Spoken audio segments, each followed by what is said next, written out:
ہم مسلمانوں کے تصورات دو اعتبارات سے بہت محدود ہو گئے۔ اسلام دین ہے، مکمل نظام زندگی ہے۔ یہ اپنا غلبہ چاہتا ہے۔ جب یہ غالب ہوتا ہے تو دین ہوتا ہے، جب مغلوب ہوتا ہے تو مذہب بن جاتا ہے۔ مذہب اور دین میں فرق کیا ہے؟ مذہب صرف تین چیزوں پر مشتمل ہوتا ہے۔ کچھ عقائد ہوں گے، کچھ مراسم عبودیت، ریچولز، اور کچھ سوشل فنکشنز، کسٹمز۔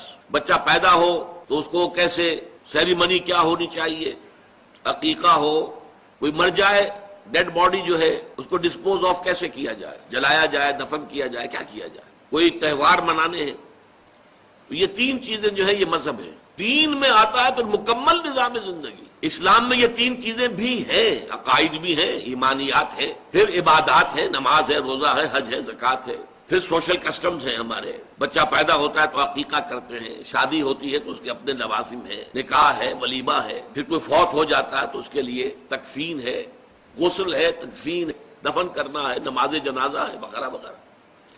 لیکن ان پر مستضاد ایک سیاسی نظام بھی ہے، نظام حکومت، پورا قانون کے جو دیوانی بھی ہوگا، فوجداری بھی، دونوں، کرمنل لا، سول لا، دونوں۔ پھر اس کا ایک معاشی نظام ہے، فلاں چیزیں حرام ہیں، سود حرام ہے، جوا حرام ہے، اس کا ایک معاشرتی نظام ہے۔ کچھ سوشل ویلیوز کا تصور ہے جن کو کہ پروموٹ کیا جانا مقصود ہے، ایک سوشل ایونز کا تصور ہے جن کی ریڈیکیشن، استیصال، ختم کرنا جو ہے مقصود ہے۔ تو اسلام جو ہے، میں تین جمع کر کے کہا کرتا ہوں، 6 چیزوں پر مشتمل: عقائد، عبادات اور معاشرتی رسومات، یہ مذہب والا حصہ ہو گیا۔ سیاسی نظام، معاشی نظام، سماجی نظام، یہ دین والا حصہ ہوا۔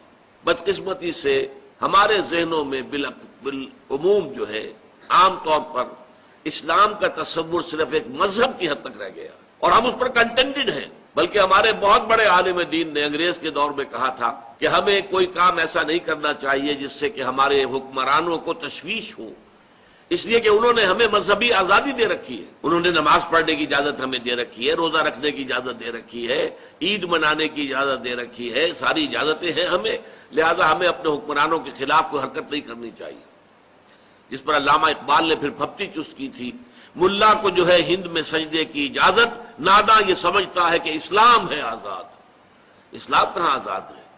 اسلام کا قانون فوجداری وہ تو یہاں نافذ نہیں ہے، اسلام کا سول قانون وہ تو نافذ نہیں ہے، شراب کے یہاں لائسنس ہے، ٹھیکے ہیں، زنا کے ٹھیکے ہیں، زنا کے اڈے ہیں، یہ اسلامی نظام تو نہیں ہے۔